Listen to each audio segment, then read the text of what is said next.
Aide-nous, Papa, à recevoir de ta part, Seigneur, et à comprendre cette parole, qu'elle puisse trouver une place dans nos cœurs où elle va germer.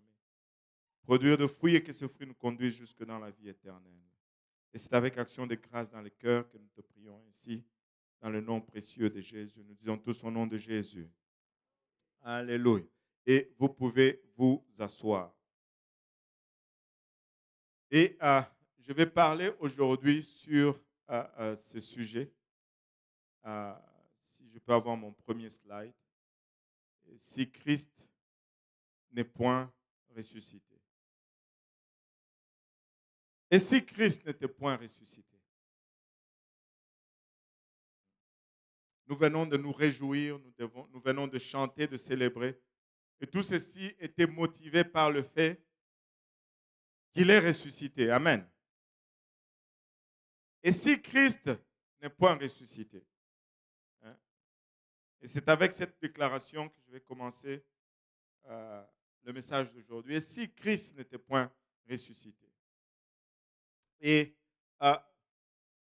j'aime rire. En fait, j'aime vivre. Je ne sais pas pour vous.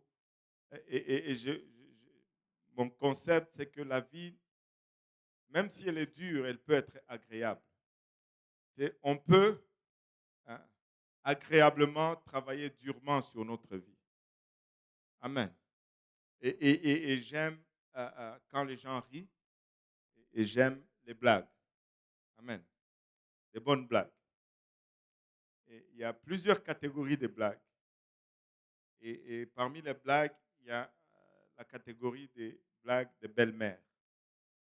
Mais non, c'est une catégorie sensible. Amen. Il faut faire attention quand tu vas dans cette catégorie-là parce que tu peux avoir des problèmes. Hein. Allô? Est-ce qu'il y a des belles mamans ici? Alléluia. Il y en a une, deux, trois. Alléluia. Et ça, c'est une de mes blagues préférées en ce qui concerne les belles mamans. Et la plupart, peut-être d'entre vous, l'avaient déjà entendu. Mais hier, alors que j'étais en train de prier, le Seigneur m'a conduit là-dedans. Je ne sais pas pourquoi, mais c'est parce que je sais pourquoi ça met en lumière une vérité profonde en ce qui nous concerne. En fait. Et la blague, je vais la raconter, c'est l'histoire de George, un riche Américain qui était parti pour visiter la ville de Jérusalem. Il est parti avec sa famille, mais vu qu'il vivait avec sa belle-mère et qu'il était riche, donc il est parti avec sa belle-mère. Donc durant leur visite là à Jérusalem, sa belle-mère est décédée. Et Georges était triste. Il est allé à l'ambassade des États-Unis pour voir c'était quoi les procédures pour rapatrier le corps de sa belle-mère aux États-Unis et qu'est-ce qui allait arriver. Et là, le consul lui dit ceci, que quand ceci arrive très souvent, c'est pour rapatrier le corps au pays, ça peut aller jusque dans le 15 000 $. Mais il y a une autre option, vous pouvez choisir d'enterrer la personne ici sur place. Et pour 5 000 $, vous pouvez avoir un enterrement assez honorable pour votre belle maman. Et Georges a posé quelques secondes et il a dit non, je vais quand même payer 15 000 $ pour retourner le corps de ma belle-mère aux États-Unis.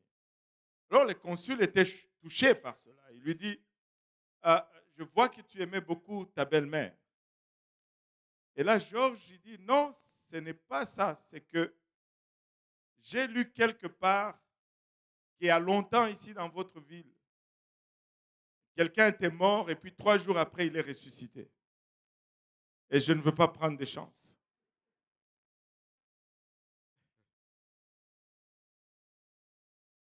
Probablement, Georges avait entendu parler du Seigneur Jésus-Christ. Probablement, il avait entendu parler de sa résurrection. Et probablement, quelque part en lui, il croyait dans cette résurrection. Ainsi, nous nous permettons juste de croire pour un moment que Georges était une personne réelle. C'est une personne fictive, c'est une blague. Amen. N'allez pas chercher Georges sur Internet qui a eu sa mère décédée à Jérusalem, sa belle-mère. Non, c'est une blague. Mais probablement, si nous le prenons comme un caractère réel, quelque part, il croyait dans cette résurrection. Mais il s'est refusé tous les bénéfices de cette résurrection. Et très souvent, dans la société dans laquelle nous vivons, tel est le cas de la majorité des gens. Tel est le cas de la majorité des gens. Le Seigneur Jésus est venu afin que nous puissions avoir la vie. Amen. Il était Dieu. Il a créé ce monde. Le monde a pris une tangente qui leur avait déconseillée. Mais même après avoir désobéi à ses ordres, il a décidé néanmoins de venir et de nous racheter. Il est venu pour que nous puissions avoir la vie. Jean 10 nous dit, le voleur ne vient que pour dérober, épargner et détruire. Moi, je suis venu afin que les brebis aient la vie. La première chose et la raison principale pourquoi Jésus est venu, c'est que tu puisses avoir la vie. Tu peux me dire, mais Seigneur, pasteur, je suis bien vivant. Oui, tu es peut-être vivant, mais si tu n'as pas son esprit, tu n'es pas vivant, bien que tu sois en vie. Alléluia. Il est venu d'une façon miraculeuse. Notre Dieu n'est pas venu comme toute autre personne sur la face de cette terre. Je ne sais pas si vous avez considéré déjà cela. Hier, ça m'a frappé fortement. La façon qu'il est venu dans ce monde était particulière et la façon qu'il a quitté ce monde était particulière et également. Nous sommes venus, tu sais, quand tu regardes le pierre tombale, il y a la date de naissance et la date de la mort. Mais pour le Seigneur Jésus-Christ, c'est la date du premier miracle et la date du premier miracle, du deuxième miracle. Il est entré dans ce monde par le ventre d'une vierge. Il est sorti de ce monde en laissant une tombe vide, en étant vivant et de façon triomphale. Il est entré miraculeusement, il est sorti miraculeusement. Laissez-moi vous dire, lorsque je vous parle de Jésus-Christ, je vous parle du seul et unique vrai Dieu. Il est incomparable, il est inégalable, il est insondable. Il est venu, alléluia, de façon miraculeuse. Sa vie est vraiment inclue entre deux miracles. Alléluia. Et l'événement de sa naissance et l'événement de sa mort, les deux dates sont célébrées aujourd'hui partout à travers le monde. Même si notre monde est un monde laïque. D'où la reconnaissance de ce fait miraculeux. Sa naissance, nous la célébrons chaque année. Aujourd'hui, nous sommes en train de célébrer sa résurrection. Même ceux qui ne croient pas en lui aujourd'hui, ils sont en congé.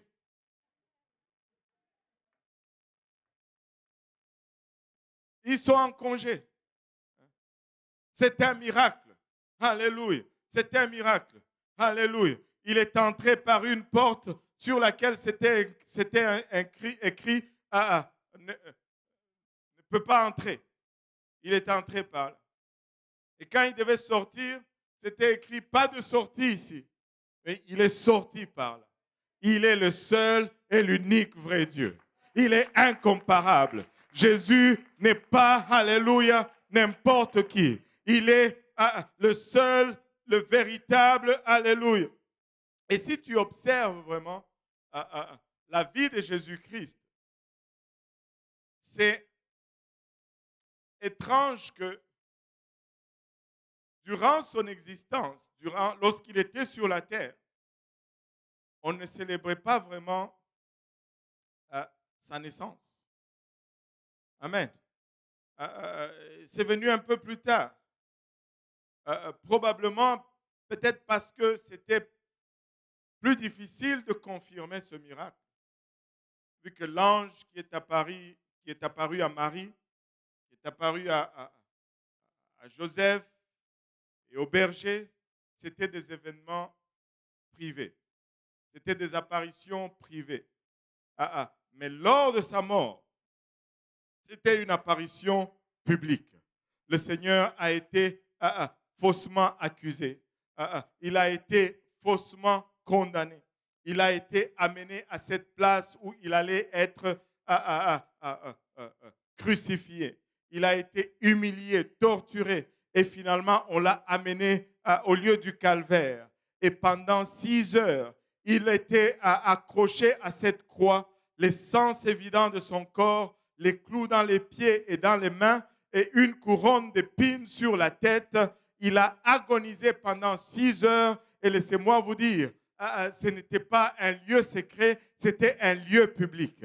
Il y a des gens qui passaient par là et qui voyaient que c'était quelqu'un en train de mourir. Permettez-moi de vous suggérer que ça a été fait de cette façon, qu'il n'y ait pas de doute en aucune pensée qu'il est réellement mort et qu'il est allé réellement à la croix. À la prochaine fois que quelqu'un te dit ce n'était pas Jésus qui était à la croix, laisse-moi te dire, tu peux lui dire, c'était un événement public, 6 heures du temps, on pouvait vérifier son identité. Durant 6 heures, il était à cette croix, au vu et au su de tous.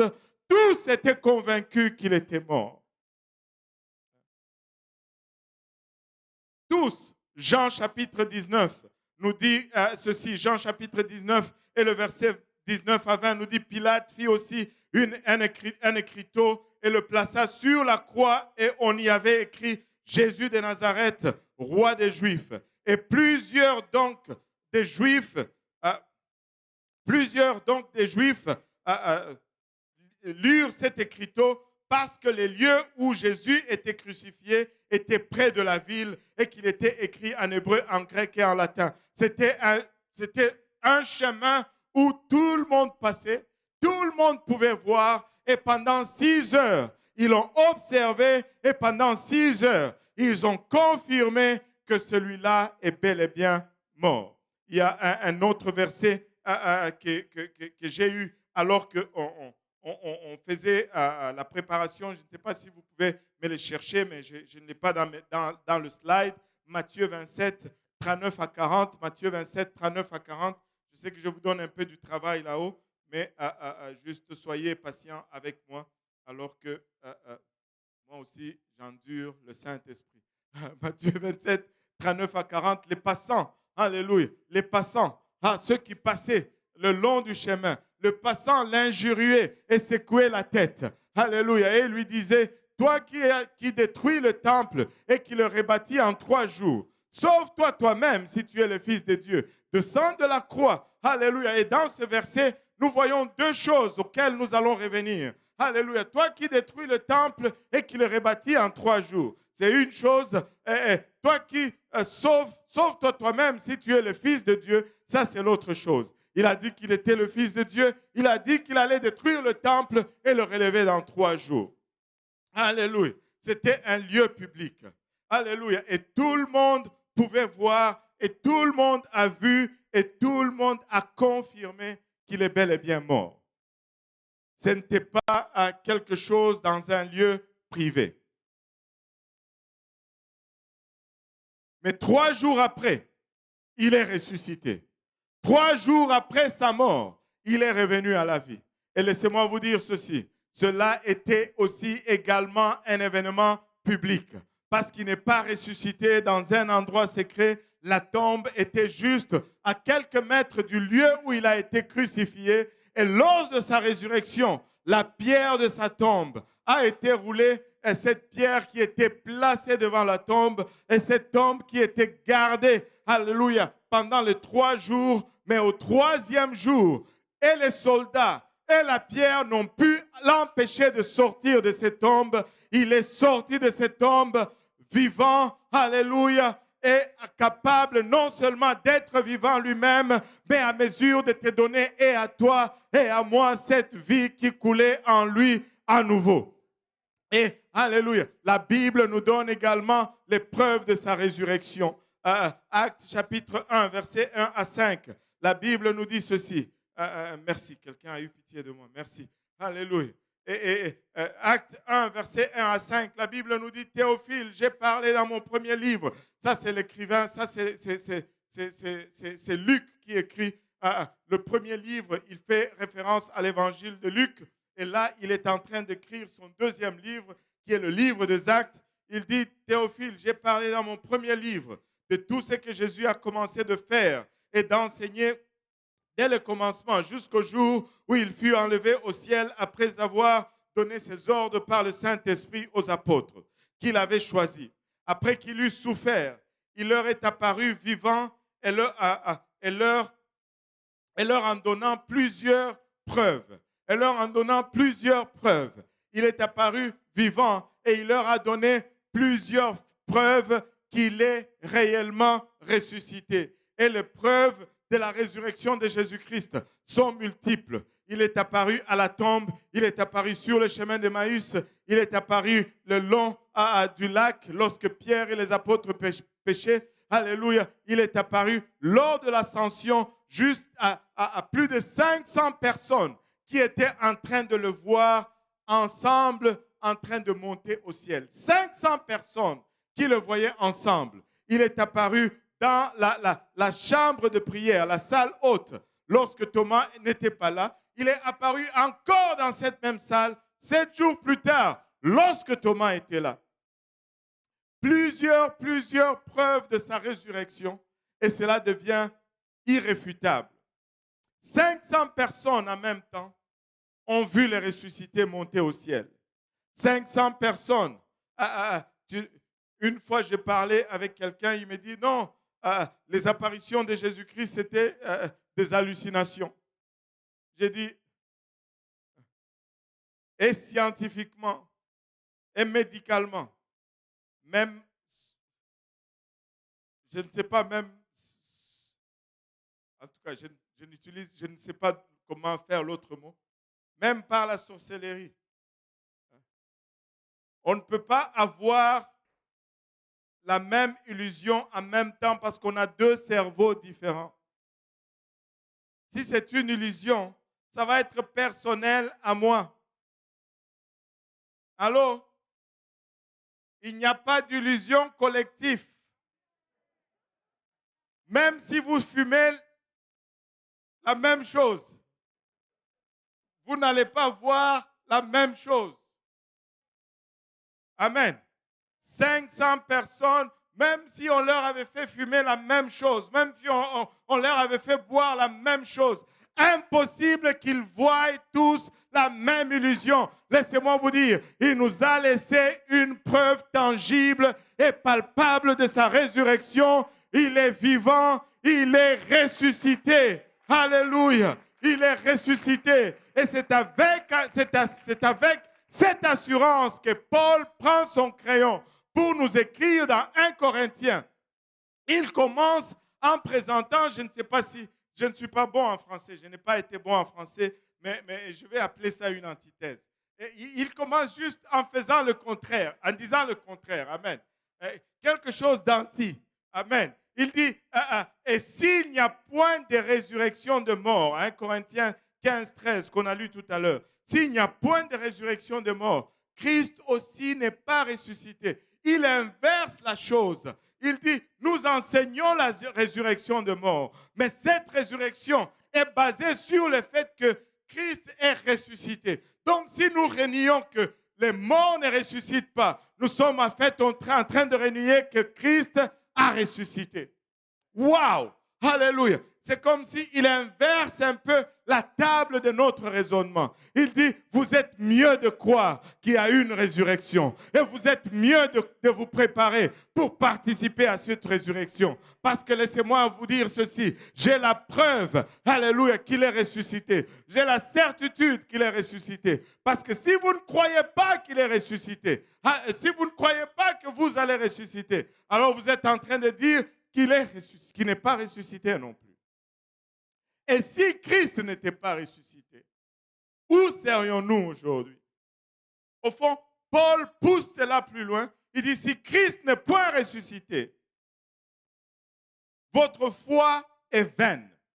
Si Christ n'est point ressuscité, nous ne sommes pas différents de toute autre forme de religion qui est là à l'extérieur. Mais laissez-moi vous dire, nous sommes distincts, nous sommes uniques, nous sommes différents parce que notre Créateur, notre Fondateur, non seulement il est mort comme tous les autres, mais il est ressuscité. Le lien de la mort n'ont pu le retenir. Il est le seul à avoir vaincu la mort. Il est le seul à avoir vaincu la mort. Et la chrétienté, je vous dis, repose sur le fait que Christ soit ressuscité. Paul nous dit, si Christ n'est point ressuscité, votre foi est vaine. Si Christ n'est point ressuscité, allons à la maison, enivrons-nous, parce que c'est le seul plaisir que nous allons avoir sur cette terre. Mais si Christ est ressuscité, laissez-moi vous dire ceci, tout ce que tu peux avoir sur cette terre est éphémère si tu n'as pas la puissance de la résurrection en toi. Alléluia, alléluia. Mais regardez ceci. Il a été condamné parce que il a déclaré qu'il était le Fils de Dieu. En d'autres termes, pour les Juifs qui connaissaient les Écritures, c'est dire Fils de Dieu, c'est se dire Dieu lui-même. Et pour cela, il a été condamné à cette mort cruelle dont nous avons parlé.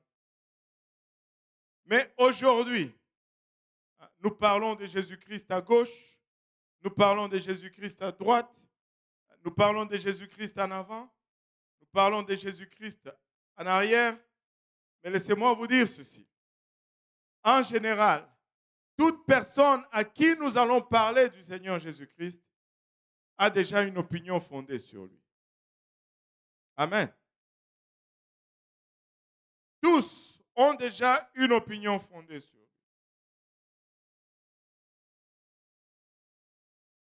Il y en a qui vont dire que c'est juste un bon enseignant. Amen. Il y en a qui disent que ouais, c'était un bon enseignant et si on appliquait ses principes, la terre serait une meilleure place. Et il y en a qui vont dire que c'est juste un prophète. Mais lui-même, il a dit qu'il était le Fils de Dieu. Amen. Maintenant, permettez-moi juste de vous dire ceci. Ça m'a vraiment frappé hier soir. Tu ne peux pas me dire que il était juste un bon enseignant. Ou juste un simple prophète. Parce que s'il était juste un bon enseignant, il n'allait pas dire qu'il est le Fils de Dieu. Parce que ça ne serait pas vrai. Et un bon enseignant n'enseigne pas de mensonges. Tu ne peux pas dire qu'il était juste un prophète. Parce que s'il était juste un prophète, il allait nous dire la vérité. Amen. Mais il nous a dit qu'il est le Fils de Dieu. Donc, tu ne peux pas juste me dire qu'il était un bon enseignant. Tu ne peux pas juste me dire qu'il était un prophète. Ou bien tu me dis que Jésus est menteur. Ou bien tu me dis que Jésus est Dieu incarné dans la chair. Allô? Il n'y a pas d'autre alternative. Il n'y a pas d'autre alternative. Alléluia. Maintenant, laissez-moi vous poser une question. C'est une chose de déclarer que je suis Dieu. Et tout le monde peut le faire, cela. On en a déjà rencontré qui se sont dit qu'ils sont, eux, ils sont Dieu. L'histoire, je lisais une portion d'un article quand je faisais mes recherches hier, apparemment, à travers l'histoire de l'humanité depuis les 6000 ans passés. C'est bizarre. Ils disent que la terre a été créée il y a des milliards et des milliards d'années, que ça fait des milliards qu'on existe. Mais quand ils commencent à faire des enquêtes, ils disent que c'est depuis l'invention de l'écriture, il y a environ 6000 ans. C'est bizarre que ça coïncide juste avec la création. Mais bon, on va laisser cela, ce n'est pas notre sujet pour aujourd'hui. Mais ils disent qu'ils ont recensé tout ce qui a été déclaré comme divinité dans l'histoire de l'humanité. Il y en a à peu près 2870 ou quelque chose comme ça. 2870 entités qui se sont déclarées être des dieux ou des divinités ou des déesses. Mais si tous ces gens, enfin, tout cela se déclare Dieu, mais comment prouver que tu es Dieu? La Bible nous dit comment prouver que tu es Dieu. Regardez avec moi Romains 1, versets 3 et 4. Et qui concerne son fils, né de la postérité de David selon la chair, est déclaré fils de Dieu avec puissance, selon l'esprit de sainteté, et par sa résurrection d'entre les morts. Vous savez, sa naissance prouve qu'il est à 100% homme, mais sa résurrection prouve qu'il est à 100%, alléluia, Dieu. Sa mort à la croix prouve à 100% qu'il est un homme, alléluia, et sa résurrection de la tombe prouve à 100% qu'il est Dieu manifesté dans la chair. Et une des déclarations les plus osées du Seigneur Jésus-Christ, c'était de dire que je vais ressusciter. Je ne sais pas si quelqu'un d'entre vous aujourd'hui, ok, je comprends, au son de la trompette, mais mettons la trompette un peu de côté. Est-ce que quelqu'un ici peut dire, oh, moi si je meurs, 5 jours après, je vais ressusciter? C'est osé. Je pense que c'est une des déclarations les plus zélées du Seigneur. Il l'a fait à plusieurs reprises. Il l'a fait aussi bien en privé. Alléluia. Lorsqu'il dit dans Jean 2, 19, Jésus le répondit, détruisez ce temple. Je veux dire pas en privé, mais en parabole. Il dit, détruisez ce temple. Alléluia. C'est à quoi on faisait référence à la croix. Détruisez ce temple et en 3 jours, je le relèverai. Alléluia. Il n'était pas en train de parler du temple de Salomon. Il était en train de faire référence à son propre corps qui était le temple de l'Esprit de Dieu qui habitait en lui. Il dit, si vous me tuez, 3 jours après, je me relève. Détruisez ce temple et en 3 jours, je le relèverai. Et en Matthieu 20, alléluia, il était encore plus clair que cela. Matthieu 20, à partir du verset 18. Vous, alléluia, voici, nous montons à Jérusalem. Et le Fils de l'homme sera livré aux principaux sacrificateurs et aux scribes. Ils le condamneront à mort. Alléluia. Et ils le livreront aux païens pour qu'ils se moquent de lui, le battent de verge et le crucifient. Et le 3e jour, il ressuscitera. Et le 3e jour, il ressuscitera. Le 3e jour, il ressuscitera. Et cela est arrivé exactement. Le Seigneur a été amené, alléluia, vers les sacrificateurs. Alléluia. Et là, on s'est moqué de lui. On l'a flagellé, on l'a crucifié. Mais le 3e jour, il est sorti de cette tombe. Le 3e jour, les liens de la mort n'ont pu le retenir. Le 3e jour, alléluia, c'est ce que nous sommes en train de célébrer aujourd'hui. Nous sommes en train de célébrer, alléluia, ce premier fruit de tous les morts qui est le Seigneur Jésus-Christ ressuscité. En faisant ainsi, il montre la voie pour nous tous et il met une espérance que le monde ne peut nous enlever. Laissez-moi vous dire, ça m'est égal qui est la COVID ou le Covid, je ne sais pas comment vous l'appelez. Jésus a dit au son de la trompette, je ressusciterai. Que le monde aille en chaos. Alléluia. Alors que tout ceci va être fini, au son de la trompette, je dois m'assurer que j'ai le pouvoir de la résurrection. Alléluia. Aujourd'hui, nous entendons beaucoup cela. Nous devons être safe, nous devons être safe, nous devons être prudents. Covid ici, Covid droite, Covid gauche. Ça, j'ajoute un peu comme bonus. Ça, c'est ma frustration un peu. Alléluia. Pour moi, laissez-moi vous dire ceci. Mieux vaut être sauvé qu'être safe. Mieux vaut être sauvé qu'être prudent. Mieux vaut 100 fois être sauvé. Je désire le pouvoir de la résurrection plus que je ne désire, ce vaccin. Alléluia. Laissez-moi vous dire ceci. Christ est ressuscité. Et le 3e jour, alléluia, il est sorti de la tombe. Et c'est pourquoi Pâques est une bonne nouvelle. C'est pourquoi nous avons célébré aujourd'hui. Nous avons chanté, il est vivant, il est ressuscité. Parce que c'est une bonne nouvelle pour nous. C'est une espérance, alléluia, qu'aucune souffrance, alléluia, ne peut étouffer. Qu'aucune misère ne peut éteindre, qu'aucune pandémie ne peut enlever. La pauvreté ne peut me défaire de cette espérance. Alléluia, la tribulation ne peut, alléluia, déteindre cette espérance. Christ est mort, il est ressuscité, alléluia. Le témoignage qu'il était fils de Dieu, alléluia, c'est que l'Esprit de Dieu était en lui. Le témoignage que je suis fils de Dieu, c'est que l'Esprit de Dieu doit être en moi. Et c'est cet Esprit qui me donne le pouvoir de la résurrection. Je dois avoir l'Esprit de Christ en moi. Je dois avoir l'Esprit de Christ en moi. Alléluia. Laissez-moi vous dire ceci. Il n'y a pas beaucoup de disputes au sujet de sa résurrection. Alléluia. Il n'y a pas, alléluia, beaucoup d'arguments au sujet de sa résurrection. 500 personnes en ont été témoins. Et c'est une bonne nouvelle. Alléluia. C'est une certitude. Et laissez-moi vous dire, de toutes les villes qu'il y a sur la face de la terre, s'il y a une place où la chrétienté ne pouvait voir naissance, c'était une Jérusalem avec le corps du Christ dans sa tombe. Tu pouvais commencer peut-être le christianisme ailleurs, si Christ était resté dans la tombe.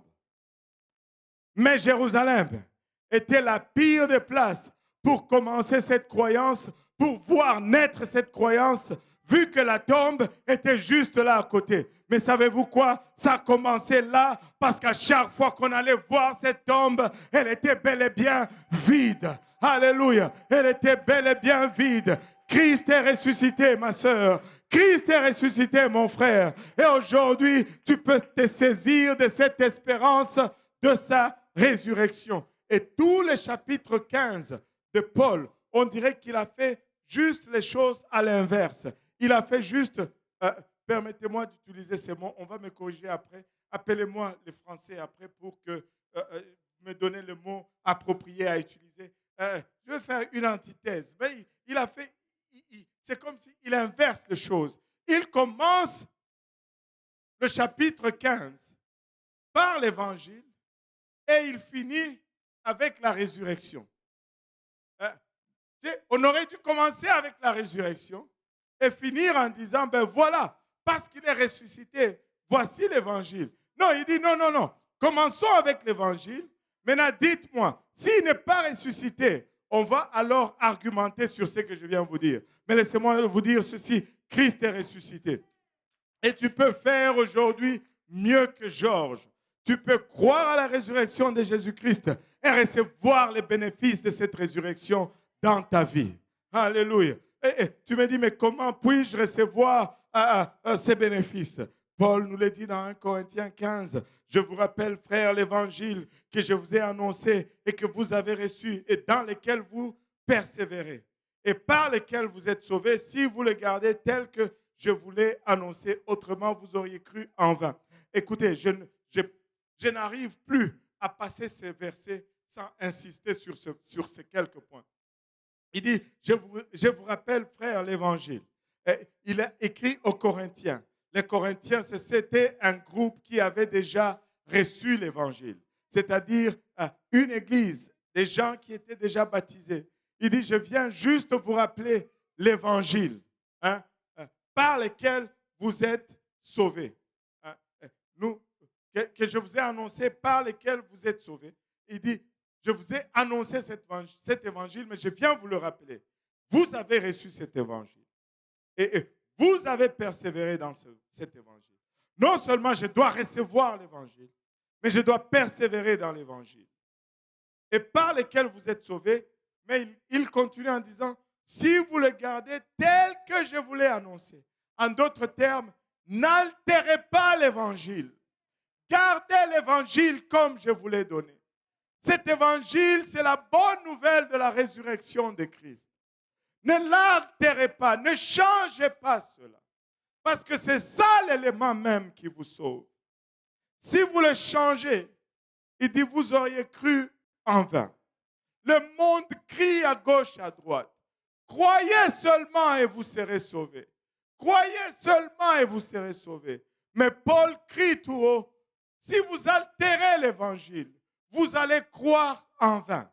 Même si vous croyez, votre croyance est vaine parce que vous avez changé l'évangile.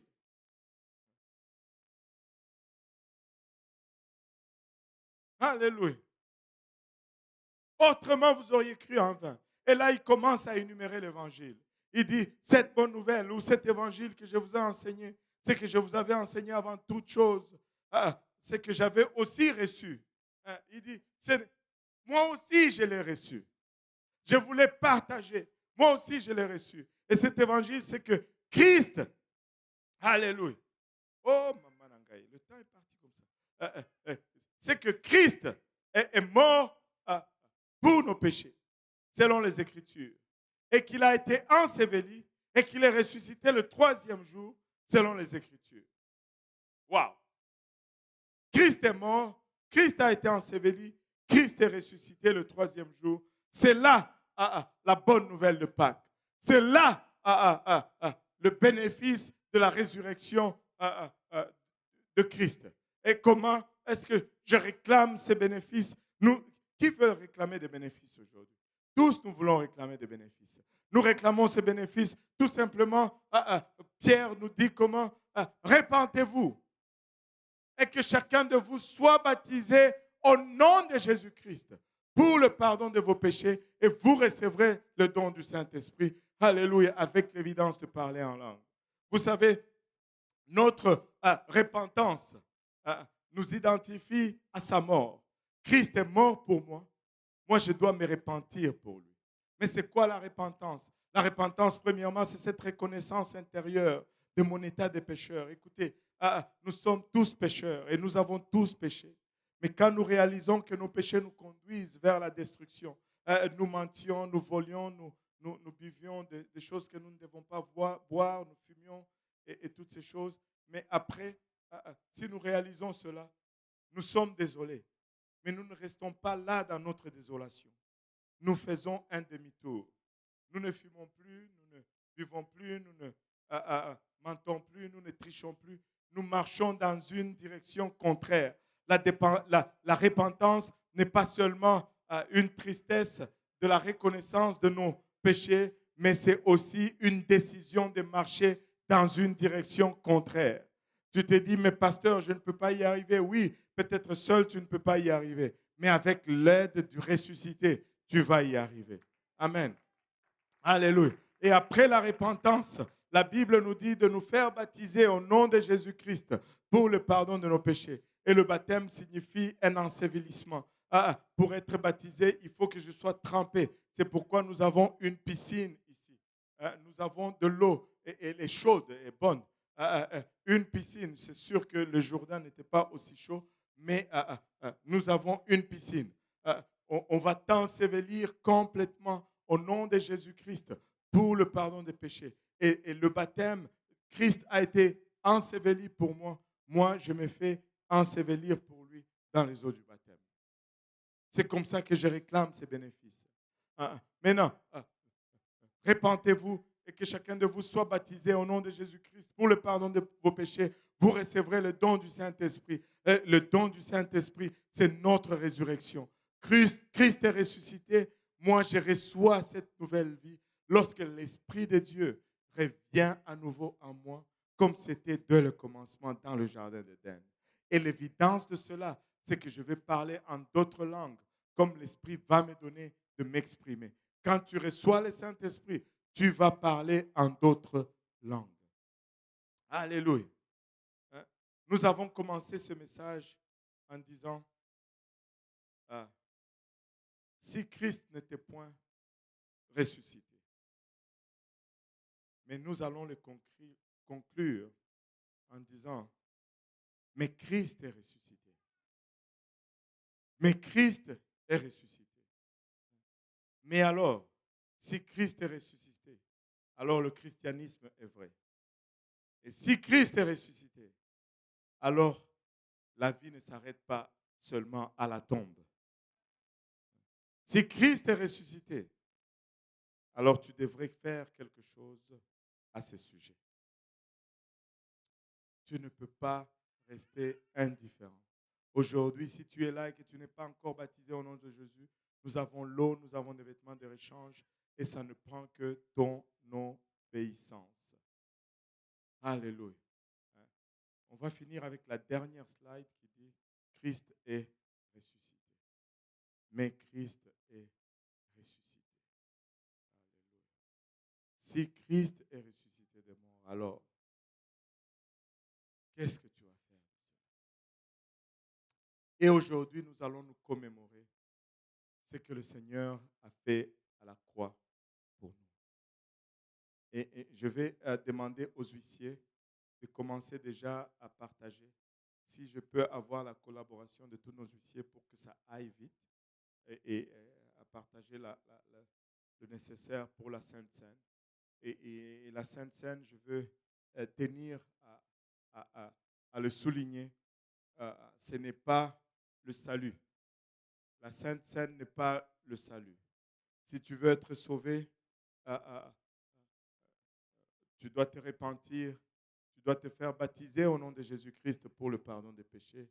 Et tu devrais recevoir le don du Saint-Esprit comme l'Esprit nous donne de s'exprimer. Non, on va circuler avec. On va pas mettre en avant. Il faut qu'on serre les gens là où ils sont. Amen. Alléluia. Gloire au nom de Jésus. Donc, si tu veux être sauvé, il faut que tu te fasses baptiser, il faut que tu te répandes de tes péchés, il faut que tu te fasses baptiser au nom de Jésus-Christ pour le pardon de tes péchés. Et il faut que tu reçoives le Saint-Esprit avec l'évidence de parler en langue. Et toutes ces choses peuvent arriver aujourd'hui dans ces services. Nous avons l'eau, nous avons des vêtements de rechange. Ça ne prend que ton obéissance. Nous avons des essuie-mains, des séchoirs, tout le nécessaire pour que tu puisses obéir à l'Évangile aujourd'hui. Mais la Sainte Seine n'est pas le salut. La Sainte Seine est une commémoration de ce que le Seigneur a fait à la croix pour rendre le salut disponible pour nous. Et aujourd'hui, en jour de résurrection, nous allons nous commémorer le péché, les prix payés pour nos péchés. Nous allons nous commémorer le sang versé pour notre rédemption. Et nous allons partager aujourd'hui cette coupe et, et ce pain en mémoire de ce que le Seigneur a fait pour nous. Amen. Et si vous vous posez la question, dois-je participer ou pas? C'est très simple. Si vous avez déjà pris la décision ferme et sincère de tout faire en votre pouvoir pour suivre le Seigneur Jésus-Christ, vous êtes les bienvenus à partager avec nous. Mais si cette décision n'est pas encore prise, nous vous conseillons de vous abstenir parce qu'au lieu que ce soit une bénédiction, ça va être plutôt une malédiction pour vous. Donc, si vous avez déjà vraiment décidé de suivre le Seigneur, vous pouvez participer avec nous. Alléluia. Et on va demander...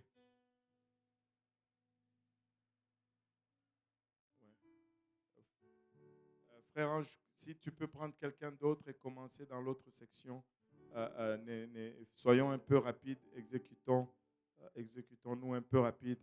Encore une fois, si vous êtes, je sais qu'il y a un jeune ou une jeune de notre école du dimanche qui veut se faire baptiser aujourd'hui au nom de Jésus-Christ pour le pardon de ses péchés. Et nous avons aussi quelqu'un d'autre dans la salle qui viendra tout à l'heure pour se faire baptiser au nom de Jésus tout de suite après la Sainte Seine. Et si vous êtes là, que cette décision, laissez-moi vous dire, c'est la décision la plus importante de votre vie. Vous pouvez faire mieux que Georges. Vous pouvez réclamer tout le bénéfice de la résurrection du Seigneur à la croix aujourd'hui.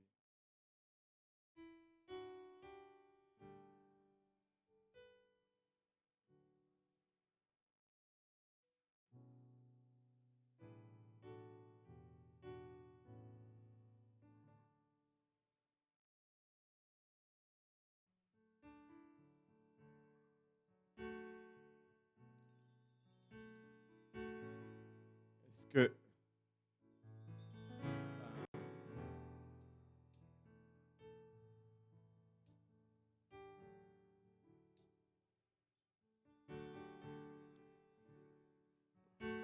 frère Dario, peux-tu aller aider le frère John? Il a le pain et la coupe en haut. Comme ça, ça pourra aller un peu plus vite. Il est au balcon. Alléluia. Il a payé un grand prix pour notre rédemption. Il a tout donné, tout laissé à la croix. Je pense que ça serait indigne et injuste de notre part de retenir quoi que ce soit en ce qui concerne le Seigneur Jésus-Christ et notre réponse à l'œuvre qu'il a complétée à la croix.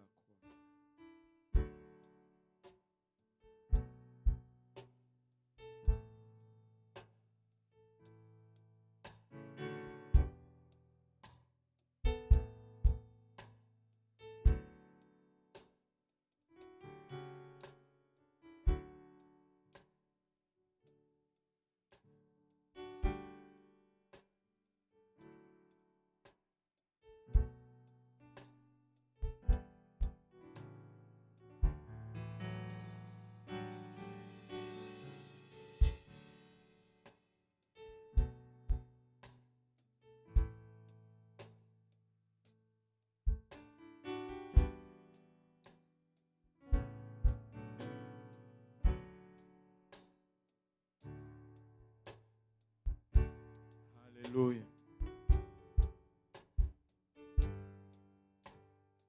Alléluia, Seigneur. Merci, Seigneur Jésus.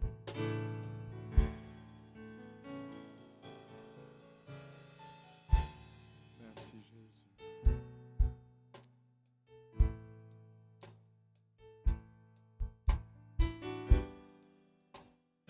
Merci, Seigneur.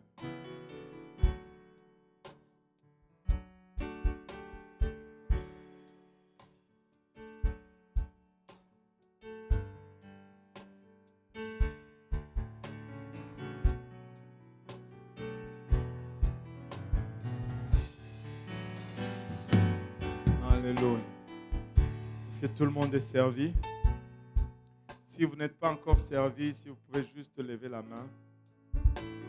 Là, on a une personne ici et une autre ici, de ce côté.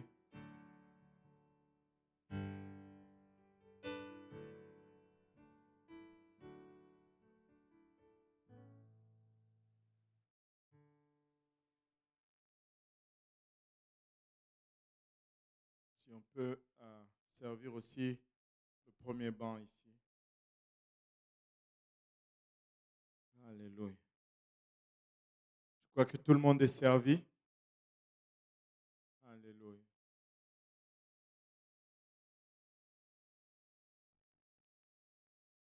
Il y a des gens dans la chapelle. Ouais, c'est déjà servi. Alléluia. Si on peut se lever tous ensemble maintenant. Alléluia.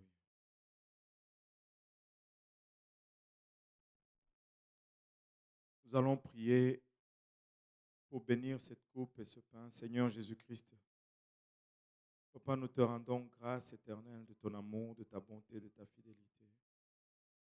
Papa, nous venons devant toi en ce moment, étant humiliés, Seigneur, et profondément reconnaissant, Père, de ce que tu as accompli à la croix pour nous. Nous te remercions, Papa, pour ton corps qui a été brisé, Papa, ta chair qui a été déchirée, Seigneur. Merci pour la couronne d'épines que tu as portée à ta tête, Papa. Et tout cela, Seigneur, c'était pour prendre la condamnation qui devait être en fait justement appliquée à nous, Père. Mais tu l'as pris sur toi. Merci, Seigneur. C'est pourquoi nous venons en ce moment réclamer ton sang, Seigneur. Nous réclamons ce sang dans nos vies, Papa. Que tu puisses nous laver, nous purifier de toute souillure de la chair, de l'âme et de l'esprit, Seigneur. Tu nous pardonnes aujourd'hui, Seigneur Jésus-Christ. Papa, et que tu bénisses cette coupe, Seigneur Jésus-Christ, qui représente ton sang versé pour le pardon de nos péchés. Et que tu bénisses ce pain, Seigneur Jésus-Christ, qui représente ton corps brisé, Papa, pour notre guérison, Seigneur. Papa, alors que nous venons devant toi pour commémorer cela, nous prions également que tu nous bénisses tous, Seigneur. Papa, et que ceci puisse produire, Papa, ton œuvre parmi nous aujourd'hui. Au nom de Jésus, nous te prions. Nous disons tous au nom de Jésus. 1 Corinthiens 11, à partir du verset 23, la Bible nous dit « Car j'ai reçu du Seigneur ce que je vous ai enseigné, c'est que le Seigneur Jésus, dans la nuit où il fut livré, prit du pain. Et après avoir rendu grâce, le rompit et dit, « Ceci est mon corps qui est rompu pour vous. Faites ceci en mémoire de moi. » Mangeons donc ce pain en mémoire du corps brisé du Seigneur pour nous.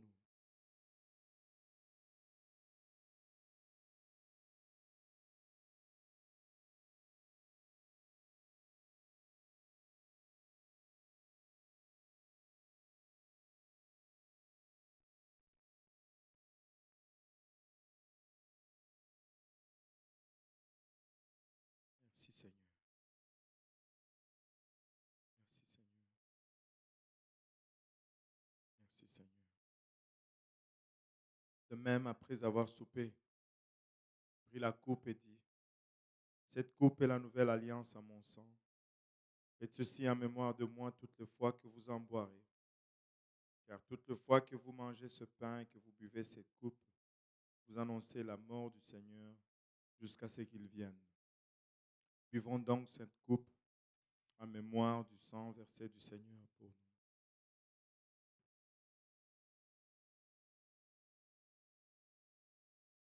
Merci Seigneur Jésus. Merci Seigneur. Si nous pouvons commencer. Alléluia. Papa, que cette coupe, Papa, produise guérison au milieu de nous, Seigneur. Père éternel, par tes meurtrissures, nous sommes guéris, Papa. Oromaya kitaraya itaraba oloboyo sanda. Hirokotomana itaraba oloboyo sataraba oloboyo sanda. Hariarabaya kotamana itaraba oloboyo sanda. Ikotomana itaraba oloboyo itaraba oloboyo sanda. Alléluia Jésus, merci Seigneur, merci Seigneur.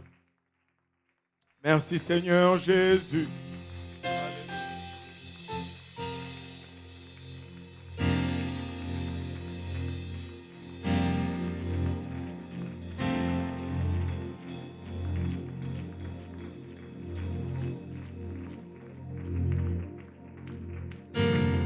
Alléluia Jésus. Alléluia Seigneur. Alléluia. Alléluia. Paramaya kitaraya hota. Alléluia. Par ces meurtrissures. Par ces meurtrissures. Alléluia.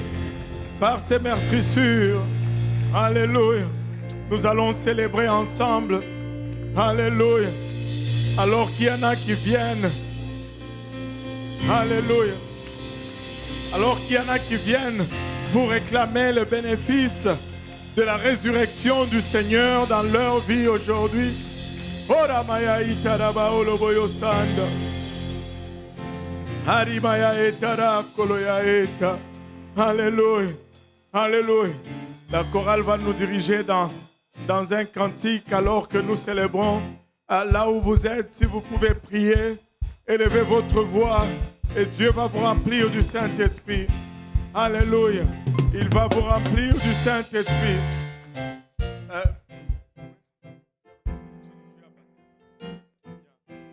Alléluia.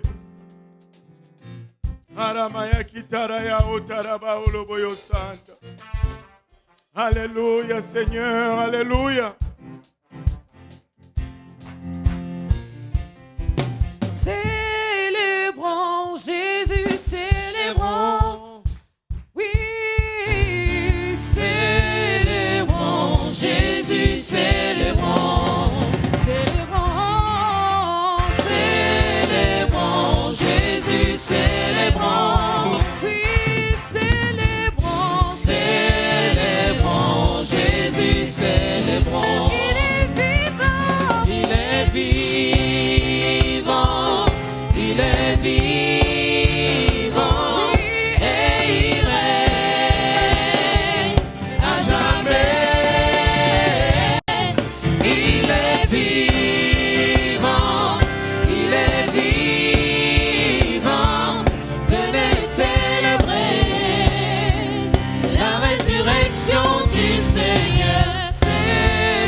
Célébrons le ressuscité aujourd'hui.